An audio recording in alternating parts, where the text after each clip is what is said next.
Boule, fraîcheur, élégance, effervescence, beauté, joie, plaisir. Ce sont les caractéristiques du champagne. Bonjour, bonjour, mesdames et messieurs. Ici, c'est Federica et je suis prof de français pour IFLE.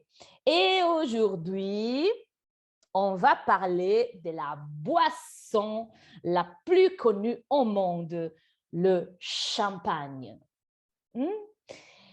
Eh bien, c'est déjà à partir du IIIe siècle après Jésus-Christ que les Romains plantent les premières vignes en Champagne. Et au fil des années, ces vignes sont entretenues et soignées par le clergé, qui était chargé de produire le vin. Mais qui a inventé le champagne? Et voilà, ici, on a une légende.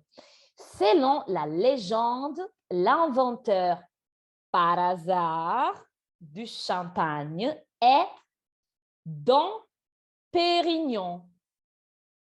Dom Pérignon était un moins sobre, donc ça veut dire qu'il ne buvait pas d'alcool.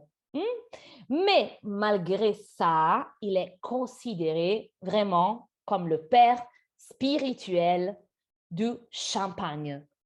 Incroyable. En fait, il fit pour la première fois mousser le vin de champagne et pétiller les petites boules qu'aujourd'hui, dans nos coupes ou dans nos flûtes levées, sont d'un bout à l'autre de la planète vraiment le symbole de la fête. Vraiment de l'allégresse partagée, de l'exaltation de la victoire et des rencontres galantes.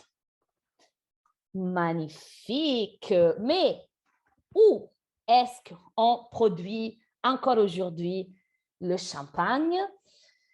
Eh bien, vous voyez la carte de la France, vous avez Paris et en fait, la zone est vraiment au nord de Paris. Pourquoi? En fait, c'est vraiment grâce au climat très froid. Parce qu'avec un climat très froid, on a des raisins qui ont une forte acidité. Et l'acidité donne, mesdames et messieurs, la fraîcheur du vin. Et donc, on peut dire que la grande particularité de cette région au nord de Paris est un spécifique type de calcaire qui permet la production du champagne, qui s'appelle le craie. Et donc, voilà, on a vraiment des zones qui sont les zones les plus importantes du champagne, de la production du champagne. Et les plus importantes sont 5. La vallée de la Marne, les montagnes de Reims, la côte de Blanc, la côte de Cézanne et Aube. Et bien voilà, et maintenant, on va arriver au match parfait.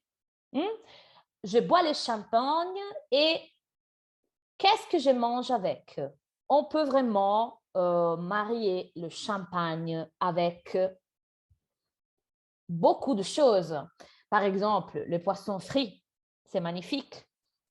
Avec la charcuterie, le foie gras, qui en France est super connu. Le mieux, le top pour goûter le champagne, c'est avec rien. C'est le champagne tout seul, comme ça. Voilà. Vous prenez un verre de champagne et à la santé. Bye bye. Merci beaucoup.